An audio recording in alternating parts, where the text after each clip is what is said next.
जब पूरे देश में जनसंख्या को लेकर चिंता जताई जा रही है, तो उसी वक्त अगर सोचिए कि केंद्र सरकार, जहां प्रधानमंत्री नरेंद्र मोदी और पूरा बीजेपी का कुनबा यह कह रहा है कि जनसंख्या पर नियंत्रण होना चाहिए, लेकिन एनडीए का प्रमुख दल, जिसके सहारे प्रधानमंत्री की कुर्सी पर नरेंद्र मोदी बैठे हो, वो शख्स अगर ये कहता है कि भाई जनसंख्या बढ़ाना होगा।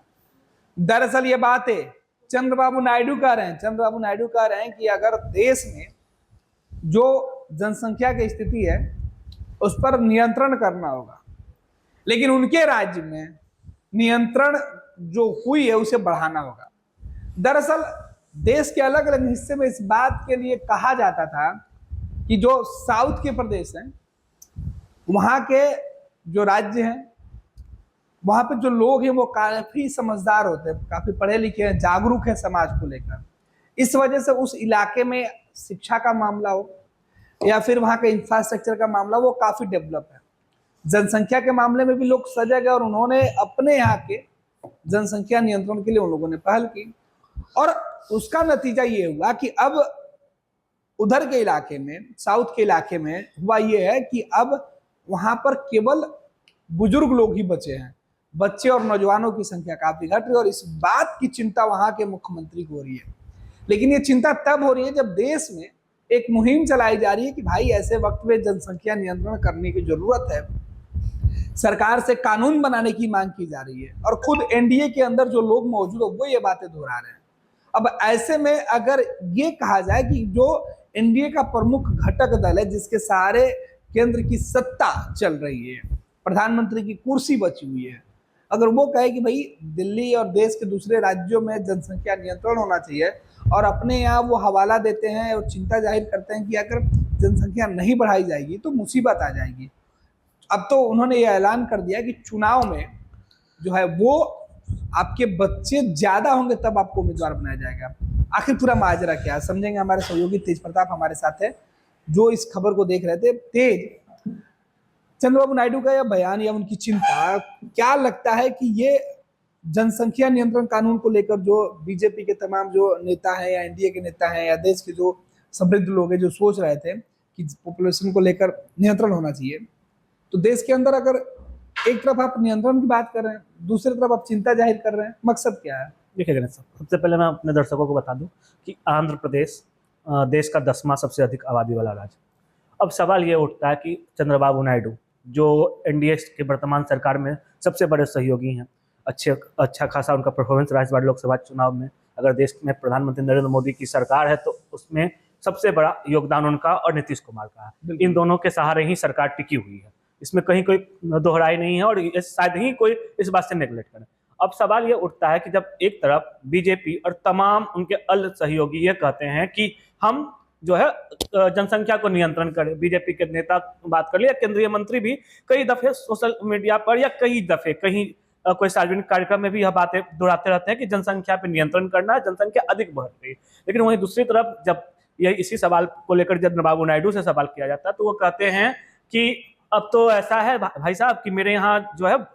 युवाओं की आबादी घट गई है, लिंगानुपात में बहुत उलटफेर हो गया है, तो हमें जो है वो 2 से अधिक बच्चे करवाने होंगे, तभी जो है हम वहां पे चुनाव लड़वाने की अनुमति देंगे। तो सवाल ये उठता है कि आखिर एक तरफ 2 में ही नियंत्रण करने कहा जा रहा है, या कहा जा रहा है कि आप 2 से भी आप कम कीजिए और 1 तक ही चीजों को सीमित कीजिए, आपके 1 बच्चे ज्यादा हो तो अच्छी बात है। लेकिन दूसरी तरफ वही कह रहे हैं कि आप 2 से अधिक बच्चे, तो ये असमंजस की स्थिति इसलिए उत्पन्न हो रही है क्योंकि असमंजस वहां पे ऐसा है कि बुजुर्ग, एक पार्टिकुलर इलाका है, उस इलाकों में बात किया जा रहा है कि बुजुर्ग जो है उनकी आबादी अन्य चीजों की आबादी से बहुत कम। हालांकि देश में 10वां सबसे बड़ा आबादी वाला राज्य है आंध्र प्रदेश, और गुजरात का तटीय रेखा को आप देखेंगे तो पूरा गुजरात का तटीय रेखा में बहुत समृद्ध आंध्र प्रदेश माना जाता है, का इलाका पूरा ही समृद्ध इलाका माना जाता है, लेकिन और बहुत ही शिक्षित इलाका माना जाता है आंध्र प्रदेश। आप हमेशा अगर साउथ के इलाके की बात करें गणेश, तो आप ये चीज देखते होंगे कि साउथ के इलाके की में जो रेशियो है या वहां पे जो आप बात कीजिएगा पढ़ाई लिखाई का, तो अन्य राज्यों की तुलना में एजुकेशन दर भी काफी ज्यादा बहुत अधिक है,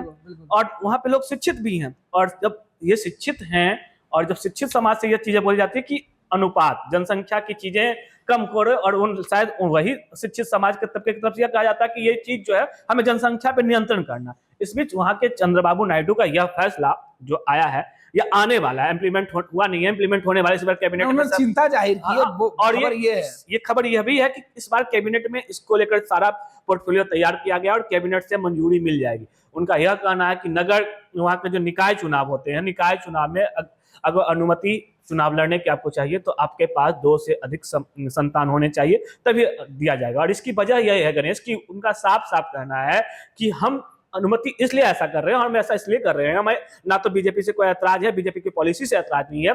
हम अपने यहाँ का जो लिंगानुपात है उसको नियंत्रित करना चाहते हैं। और लिंगानुपात जब तक नियंत्रित नहीं होगा तो फिर हम जो है युवाओं को भागीदारी नहीं दे पाएंगे, और हम जब युवा भागीदारी नहीं ले पाएंगे सक्रिय राजनीति में, तो फिर हम लोग जो है जैसा आज से पहले होता रहा है फिर वही चीजें होगी, और हम युवाओं को सही तौर से विकसित नहीं कर पाएंगे। तो उनका पूरा कहना यह है कि हम युवाओं को विकसित करना चाहते हैं, तो युवाओं को विकसित करने से पहले हमें हमारे पास युवा होने चाहिए। अगर युवाओं की संख्या नहीं होगी तो फिर हम युवाओं को विकसित करेंगे कैसे? इसलिए हमारे पास युवक युवतियां या ऐसे लोग होना चाहिए, ऐसे लोग होने चाहिए जिनके पास 2 से अधिक संतान हो। लेकिन सवाल ये भी है कि पूरे देश में एक नारा दिया गया कि हम 2 हमारे 2। बिल्कुल। लेकिन अब सोचिए देश के एक हिस्से में यह कहा जाए कि हम 2 हैं और हमें बढ़ाकर 3-4 करना है, तो फिर इसका दूसरे प्रदेश में या दूसरे जगह पर भी तो इसका असर होगा, सवाल वहां भी उठेंगे। बिल्कुल, विपक्षी पार्टी को एक मौका मिल जाएगा गणेश, और ऐसा पहली दफा नहीं है कि मतलब गठबंधन के बाद पहली बार चंद्रबाबू नायडू जो है एनडीए के अन्य घटक दल से अलग बोल रहे हैं। इससे पहले भी मुझे एक वाक्य अच्छी तरह याद है, जहां पे चंद्रबाबू नायडू ने एक बयान दिया था, और उस बयान को समेटने में पूरी एनडीए की टीम को काफी मशक्कत करनी पड़ी थी, और शायद थोड़ा बहुत नुकसान हुआ। बाद में ये चीजें पवन कल्याण आकर, जो बहुत बड़े एक्टर माने जाते हैं, शॉर्ट इंडस्ट्री के बहुत बड़े अभिनेता, और वो आइडियल माने जाते हैं, और थालापति का यहाँ मतलब मैं कहना चाहता हूँ, थालापति विजय जो भी एनडीए की सरकार में सहयोगी के तौर पे काम करते, रजनीकांत, इन तमाम नेताओं को आना पड़ा था और प्लेटफॉर्म पे आकर उन इलाकों के लोगों को समझाना पड़ा था चंद्रबाबू नायडू के बयान के। उसके बाद अब फिर चंद्रबाबू नायडू ने एक बयान दिया है, और ऐसा है कि इस बयान के बाद जो अन्य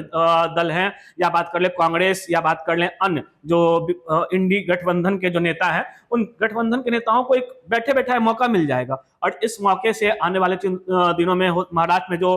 चुनाव हैं या झारखंड में जो चुनाव हैं, इन चुनावों पर भी काफी असर पड़ सकता है गणेश, बहुत बड़ा असर देखने को मिल सकता है इस फैसले के बाद। बहुत बहुत धन्यवाद तेज। तो हमारे सहयोगी तेज ये बता रहे थे कि किस तरीके से बिहार, उत्तर प्रदेश, झारखंड और अन्य प्रदेशों में, पंजाब में, हरियाणा में लिंगानुपात को लेकर हमेशा सवाल उठते रहा। वहां जो है चर्चा होती रही है कि भाई जो जनसंख्या नियंत्रण है उसे लेकर, खासतौर पर मुस्लिम समाज को लेकर, उनकी बढ़ती हुई आबादी को लेकर केंद्र सरकार में जो बीजेपी के नेता हैं, जो बीजेपी के सांसद है, वो अक्सर ये बात उठाते रहे कि देश में एक ऐसा कानून बने जिससे कि जनसंख्या पर नियंत्रण हो। लेकिन सोचिए कि इसी सरकार का सहयोगी, इसी सरकार का मुख्य सहयोगी, जिसके सहारे यह सरकार चल रही है, वो कहता है कि हमारे यहाँ संख्या बढ़ाने की जरूरत है। हालांकि जनसंख्या बढ़ाने की जरूरत सरकार को जब लगता है कि उनके यहाँ के हालात क्या है, परिस्थितियां वो बेहतर समझते हैं। चंद्रबाबू नायडू का यह बयान या उनका फैसला या उनकी चिंता जो जाहिर कर रहे हैं, वो एनडीए को मुश्किल में डाल सकता है, बीजेपी को कई राज्यों में परेशानी का सबक हो सकता है। लेकिन चंद्रबाबू नायडू को लग रहा है कि उनके प्रदेश में अब नौजवान नहीं बचे हैं, सभी बुजुर्ग बुजुर्गों की संख्या ज़्यादा है। दुनिया में भी कई अलग अलग देशों में भी इस तरीके की बातें निकल कर सामने आई है कि जहाँ के लोग ज़्यादा बुजुर्ग है वहाँ अब मौका दिया जा रहा है। पहले पाबंदी लगाई गई और फिर उसे शुरू किया गया, लेकिन अगर सोचिए कि चुनाव के लिए यह कंडीशन ही लागू कर दिया जाए तो फिर बवाल मचना तो तय है। अब बीजेपी खुद चंद्रबाबू नायडू के इस चिंता के बाद मुसीबत में दिखेगी, क्योंकि बिहार के जो सांसद है, केंद्र सरकार में जो मंत्री हैं, गिरिराज सिंह की अगर चर्चा कर ले तो वो तो घूम घूम कर यह कह रहे हैं कि हमें जनसंख्या नियंत्रण चाहिए, या बीजेपी के कई सांसद यह बात दोहरा चुके हैं। अब भाई जनसंख्या नियंत्रण चाहिए तो देश में कोई कानून किसी एक राज्य को छोड़कर दूसरे जगह के लिए तो नहीं बनेगा। कानून का अगर कहीं से सही तरीके से अगर उसे लागू करना होगा या उसे बनाया जाएगा तो पूरे देश के लिए होगा। तो अगर मुसलमानों को टारगेट करके या मुसलमानों को देखकर आप ये कह रहे हैं कि जनसंख्या नियंत्रण की जरूरत है, तो फिर हिंदुओं में भी सवाल उठेगा, और बिहार में उठेगा, झारखंड में उठेगा, उत्तर प्रदेश में उठेगा, हरियाणा, पंजाब, राजस्थान में उठेगा, मध्य प्रदेश, गुजरात में उठेगा, तो फिर आंध्र प्रदेश में भी उठेगा। फिर किसी एक जगह को कैसे आप अछूता बना दीजिए। खैर मामला कानूनी और कानूनी के साथ साथ राजनीतिक बयान है। अब देखना है कि इस राजनीतिक बयान का मतलब कितने दूर तक दिखाई देता है, विपक्ष से किस तरीके से उठाता है और सत्ता पक्ष की तरफ से किस तरीके के दलीलें दी जाती है। फिलहाल ये खबर जो निकल के सामने आई थी वो हमारे सहयोगी तेज प्रताप लिख रहे थे, इसलिए हमने तेज प्रताप से बातचीत की है। और ये खबर आपको कैसे लगे अपने कमेंट्स में जरूर हमें बताएं, अपनी राय हमें जरूर दें कि तमिलनाडु हो या आंध्र प्रदेश हो या फिर केरल हो, इन प्रदेशों के अंदर जहाँ लोगों की शिक्षा सबसे ज़्यादा प्राथमिकता रही है, लोग ज़्यादा एजुकेटेड रहे हैं, समझदार रहे हैं, और वहाँ पर अगर इस तरीके की बातें उठ रही है, वहाँ चिंता जताई जा रही है, तो दूसरे प्रदेश का क्या होगा? क्योंकि बेरोजगारी हर जगह बढ़ा हुआ है। फिर एक तरफ बेरोजगारी की बात आप कर रहे हैं और दूसरी तरफ जनसंख्या नियंत्रण और जनसंख्या बढ़ाने की बात, दोनों बातें एक ही साथ कैसे होगी? इसके साथ ही आप हमारे चैनल को सब्सक्राइब करें, अपना ढेर सारा प्यार दें, और साथ ही साथ एक और अहम जानकारी, फर्स्ट बिहार झारखंड का एक और यूट्यूब चैनल है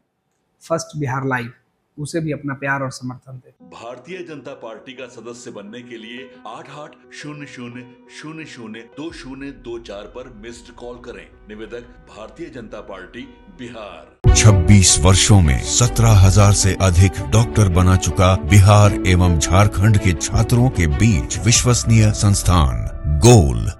26 वर्षों में 17,000 से अधिक डॉक्टर बना चुका बिहार एवं झारखंड के छात्रों एवं अभिभावकों के बीच सर्वाधिक विश्वसनीय एवं लोकप्रिय संस्थान गोल, नेशंस लीडिंग इंस्टीट्यूट। हमारा विश्वास गोल के साथ।